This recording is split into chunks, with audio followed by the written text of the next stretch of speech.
राम ब्रह्मदेव। तुम्हारे तप से प्रसन्न हुआ मैं। पुत्र, मैं तुम्हें वरदान देता हूँ कि तुम अपनी विशाल भुजाओं में जिसको भी पकड़कर दबोच लोगे, उसके शरीर के सहस्त्रों टुकड़े हो जाएंगे और उसका अंत होगा। पुत्र, मैं तुम्हें सभी चुनौतियों और शत्रुओं को पराजित करने का सामर्थ्य रखने वाले महापराक्रमी योद्धा होने का वरदान देता हूँ।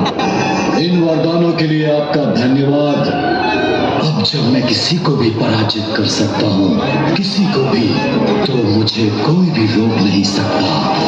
तो क्यों ना मैं आपको ही अपनी भुजाओं में आबद्ध करके देख लूं कि आपकी ये दी हुई शक्तियां प्रभावी है भी या नहीं। तुम एक महाबलशाली युवा हो और मैं एक वयोवृद्ध सृष्टि रचयिता योद्धा नहीं हूं। मैं तुम महादेव पुत्र से युद्ध क्यों नहीं करते? देवताओं के सेनापति और रक्षक हैं। तुम कैलाश जाओ और उनसे युद्ध करो। यदि तुमने युद्ध में उन्हें परास्त कर दिया तो संपूर्ण देवता स्वतः ही तुम्हारे समक्ष समर्पण कर दे। और तब सिंदूरा कैलाश पहुंच गया, किंतु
काली छाया से हमें मुक्ति दिलाई। इसीलिए आज से तो गजानन नहीं